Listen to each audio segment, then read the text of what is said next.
Hansel and Gretel, Nisama, Nisama, I hear there exists a mansion made out of candy in the forest. Looking happily at Rem, who said that with gleaming eyes, Ram quietly replied with, I see, to her cute little sister. A candy house, how very unrealistic. That may be the case, but the one who told me that was Subaru-kun. I don't believe Subaru-kun to be someone who would lie.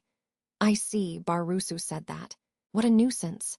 Remembering the black-haired boy's idiotic face, Rem whispered that in annoyance. Subaru lived in the vicinity of the two's house. He was a troublemaker who dealt out a number of tales he got from who knows where. While Ram believes them all to be tall tales, Rem is very interested in Subaru. As such, she tries to believe his tales whenever she can. Each time, Ram works hard to get Rem to reconsider, while trying to keep her innocence intact. What an annoying man. I wish he'd suffer a horrible experience and have nobody believe him thanks to his tall tales, right now. Still, let us leave aside whether Ram's wish right now comes to pass, and whether or not several days later there is an episode where the aforementioned Subaru comes crying, a wolf is coming, and nobody believes him. In any case, Nisama, I want to find that candy house for Subaru-kun's sake. Otherwise, people will continue to treat poor little Subaru as a liar. Ram believes that to be an appropriate treatment, though. Not at all.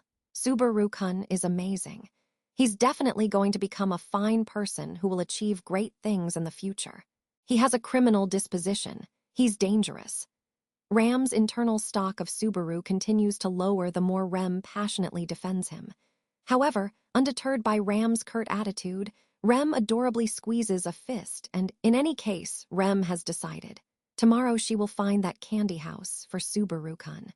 Rem, I don't really want to tell you this, but while sorry to the enthusiastic Rem, a candy house in the middle of the forest is just something too unnatural, a tall tale far too removed from reality to need verification.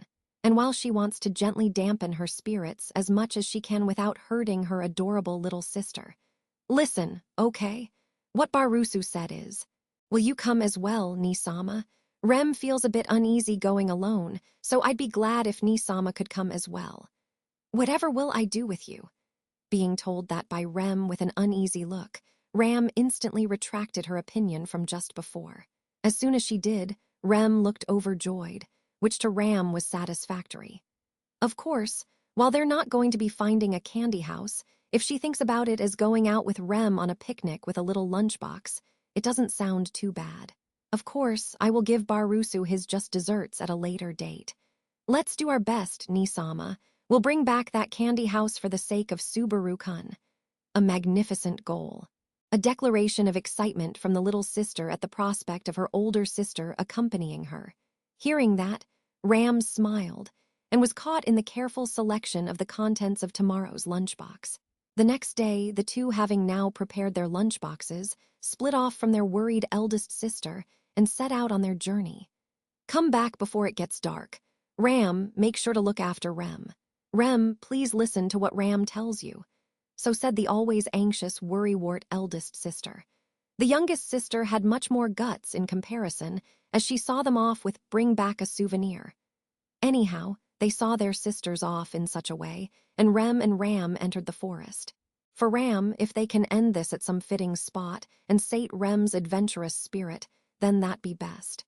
But well, we're not going to be finding a candy house, so we can just take this easy. And the adventure started with that intention. Nisama, look. A candy house? That it is. Ram answered with indignation at Rem, who pointed a finger at the house visible from between the trees with an excitable voice. What stood in a break in the tree line, with a roof made of chocolate, walls made of pastry, and windows made of candy, was a candy house. Not having expected to encounter an actual one, Ram's mind was at the edge of complicated confusion. Rem, overjoyed over having found the candy house, was lovely. As a big sister, that made her very happy. While on the other hand, she felt displeasure at the fact that since Subaru's tale was proven to be true, Rem will continue to indulge Subaru going forward. And there was also the bothersomeness of not being able to dismiss his statements as falsehoods anymore. Could it be that we should also believe his story about the rescued turtle taking you to a castle within the ocean? I knew that what Subaru-kun said was true. Let's bring this back to the village immediately. Will one of those doors made of chocolate bars suffice? Sure will. Cutting short her worthless thoughts for just a moment, Ram looked intently at the candy house. They actually do have to bring back some evidence, or else Subaru's infamy will not be cleared. Though it's not the kind of infamy that will be cleared by finding a single candy house. But you'll get your hands filthy when the chocolate melts. You won't get filthy with the pastry. Go tear off a wall or two. Understood, let's do just that. Wait. Aren't you two a bit too extreme? Following the instructions of Ram, who was holding her elbows, Rem rolled up her sleeves and set out to pull off a wall. There, a panicked voice and a panicked figure broke in. The one who jumped in front of the surprised duo was a white-haired woman in a black dress. She spread her arms wide, and while protecting the candy house from both Ram and Rem. My oh my, unbelievable. Who would have thought they'd just look at a candy house and unquestioningly start dismantling it?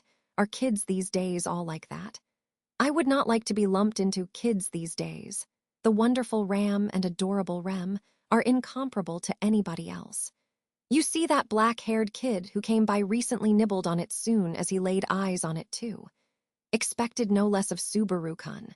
Rem is just impressed.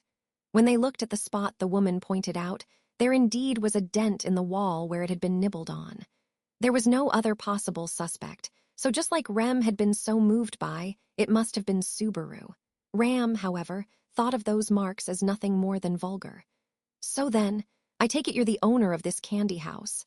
Yes, that is indeed the case. I am the lord of this candy house and the evil witch of the forest. Which is it? Smiling faintly, the woman proclaimed herself to be a witch. Being overpowered by her aura, Rem gave a small gulp.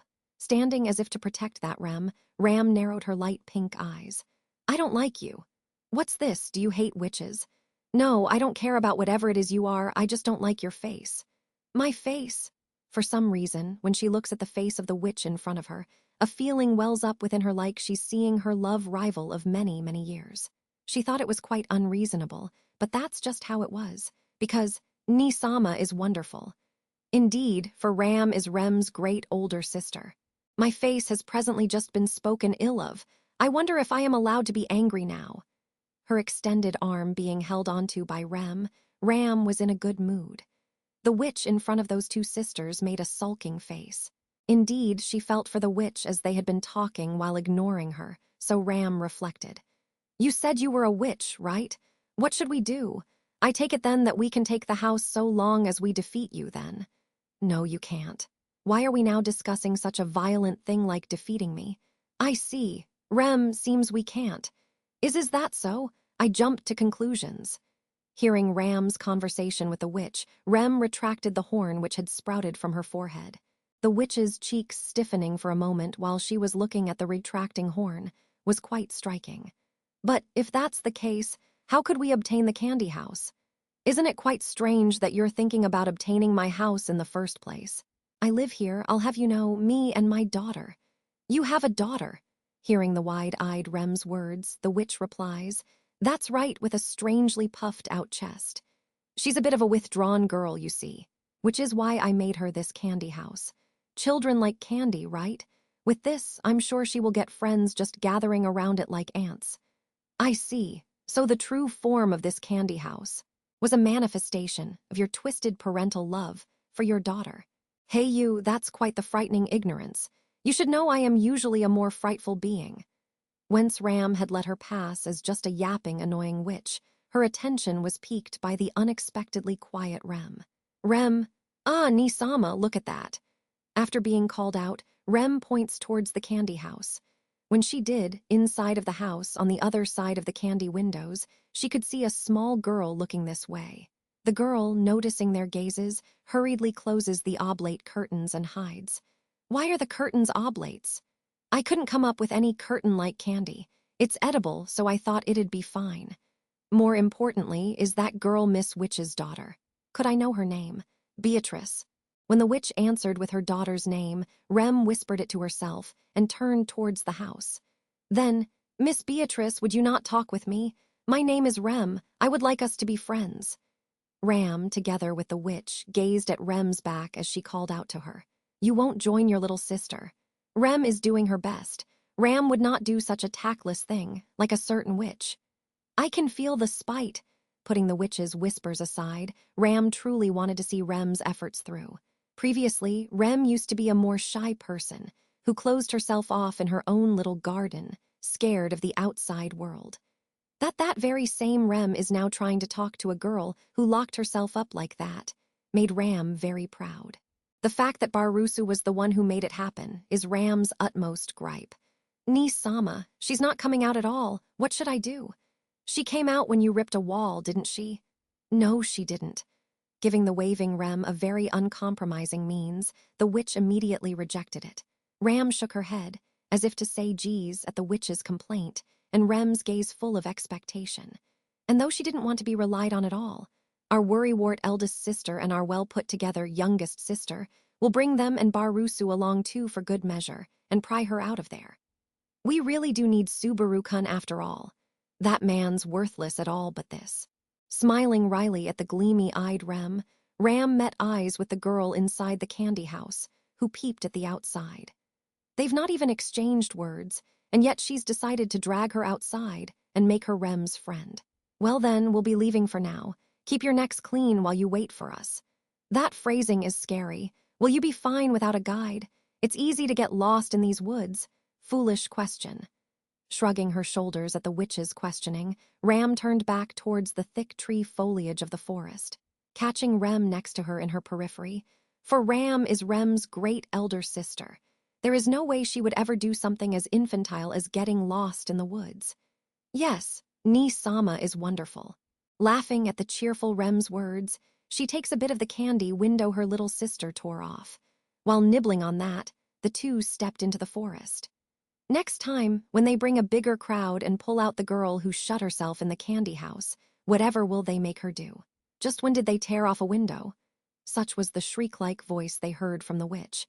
As they tasted the surprisingly wall-tasting candy, Ram's lips loosened. Not that it's because of the candy house, but Ram has mellowed out quite a bit, hasn't she? Though a digression, the sisters Ram and Rem headed straight back to the village, gathered up all the children there, and headed back once more for the woods. Then they splendidly brought out the daughter, and while she was looking at the candy house being torn to bits by the children, the witch whispered thus. See, told you they'd come crawling and nibble at it like ants, didn't I? The end.